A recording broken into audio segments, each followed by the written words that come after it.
Just getting confirmation from one of the lieutenants here on scene. We have one person dead, one person transported, multiple gunshots, and then just blew up the wall. I mean, debris is everywhere, about 161 feet the other way. An Arizona Department of Public Safety trooper has not been killed in the line of duty since May of 2013. Your headrest actually can be removed, and so what you can do is press the button on the side, raise it, and remove it. Take a look here behind me. As you mentioned, dozens and dozens and dozens of bales of marijuana. You see these huge barricades? They will be placing each and every single one of them down Pecos Road here. I'm getting kisses and hopefully good luck, because elephants are good luck. This is hard work. Yesterday, push-ups. Today, I'm working on legs. You are thanking the police officers. You're bringing the community together for coffee and a cop day. Why do you do it? 9 minutes, 5 minutes, 14 minutes, and 13 minutes. Fairly long for this early in the morning. So if this is an indication of how the day will go, get to the airport early. I was terrified. I've never been in a situation like this. 18-year-old Leah Ortiz sat stunned on the sidewalk outside the Jack in the Box on 19th Avenue in Buckeye this morning, moments after surviving a crash. The driver, she says, along with two other guys, ended up here after running from police. I told them, I was like, can I get a ride? I don't have a ride. And he's like, yeah, sure, this is my car. Ortiz claims she met the group at a party earlier in the night.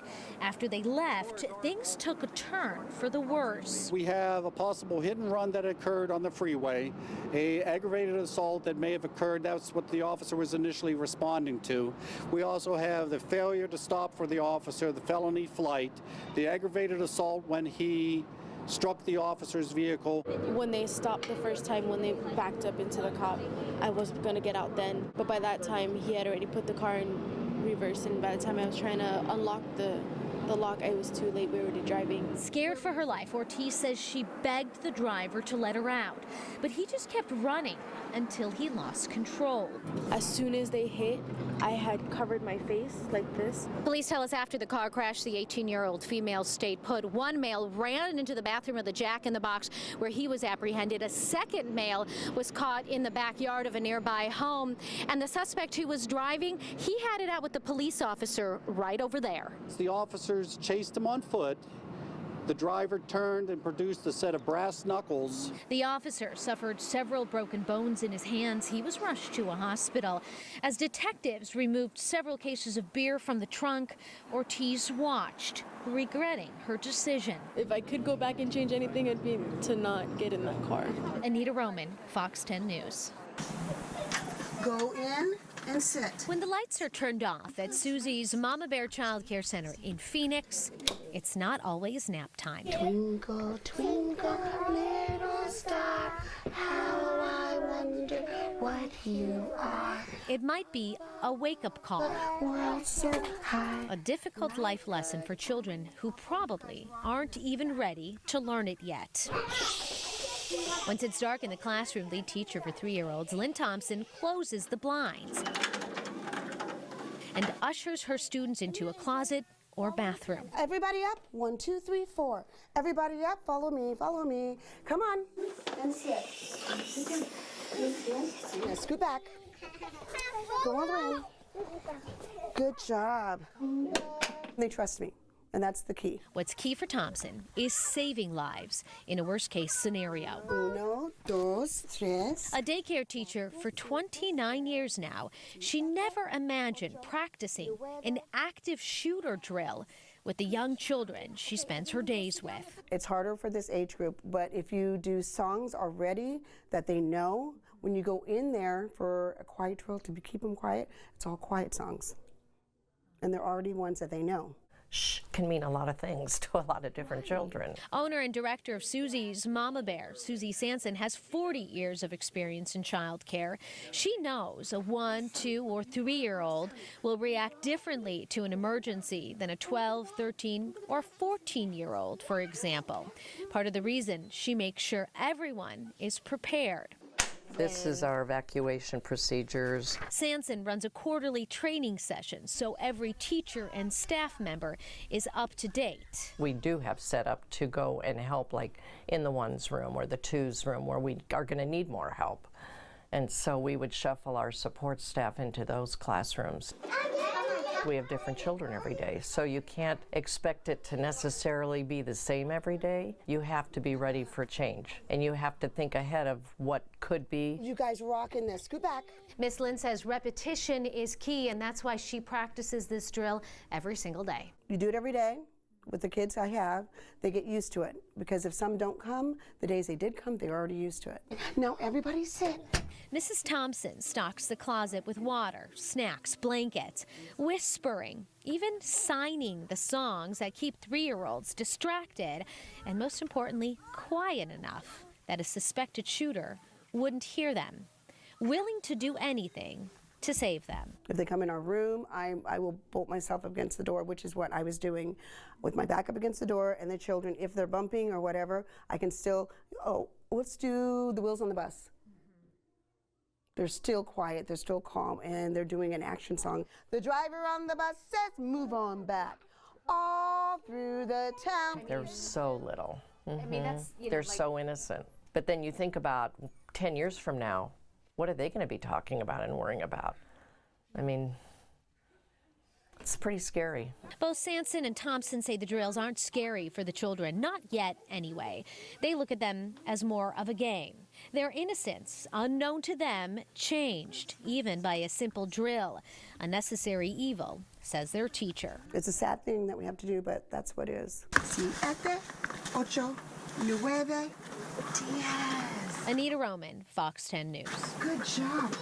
Once a year, if and when a nest is spotted, members of the Bald Eagle management team climb up to a bluff just like this one. They'll spend less than an hour with these majestic birds, but learn a lifetime of information. Plenty of rope. Raptor Management Coordinator for Arizona Game and Fish, Tuck Jacobson, rappelled down the side of a bluff high above Lake Pleasant around 10:30 this morning. If they're 4 weeks old or younger, they aren't able to thermoregulate. If they're a little bit older, say 7 or 8 weeks old, they might jump. There we go. So we're right there in that perfect zone where it's safe to go in there and do what we did today. The eaglets Jacobson hooded and brought up are just about 6 weeks old. Another one out. His colleagues at Game and Fish expertly handling the birds. Their purpose is twofold: to gather information and band the eaglets. This is a unique identifier, and after we get this on this bird, we're going to know all kinds of information about it for the rest of its life. We'll know where it was born, how old it is, what sex it is, and where it ends up nesting. We have about 85 breeding areas throughout the entire state, only 65 of which are usually active each year. Eagle Field Projects Coordinator Kyle McCarthy says the Arizona Game and Fish Department has been the lead agency involved with bald eagle management since 1991. The most important thing they do is give the adults a chance to successfully nest. So this leg looks like it's 13.5 millimeters, so it's likely a girl. Collecting data is also key. So dorsal ventral for the right leg is 15 millimeters. Every measurement, every detail is recorded, tracked. Let's see how big she really is. Including weight, which was a very hands-on experience for me. Do I need to do anything? Just kind of guide her. Now you can let your hands go. Don't touch her at all. She's at 3.6 kilograms, which is almost exactly 8 pounds. A silver band is also added. This is a Fish and Wildlife Service band, indicating the bird was handled by the department. And this year, a group of Valley teachers observed. This is fantastic. I teach environmental science strictly, so a whole quarter is dedicated to biodiversity and human interactions with that, so the impacts and how we're trying to conserve them. So I can take this directly back and show the students specifically how we're collecting the data and using this population data to further our management practice to help the bald eagle. While the birds are examined, Jacobson checks the nest and surrounding area, cleaning out debris, dangerous fish line, and these bird ticks. This species of tick, or at least some of these species of ticks, potentially cause a paralysis in the bird. So that's another thing we're worried about. Less than 60 minutes after they started the process, the eaglets are returned to their nests, mom flying high above, eager to get back as well. It's very exciting to be a part of this, and the history in Arizona is pretty long with bald eagle management. Back in the 1970s, we only knew of about 3 breeding pairs. In the early 1970s, part of that was just because it was hard to survey the state, but it has grown up to 85 breeding areas, and it just shows that what we're doing is working. Since the mid-1980s, teams just like this one have put bans on over 600 nestlings in the state of Arizona. At Lake Pleasant, Anita Roman, Fox 10 News.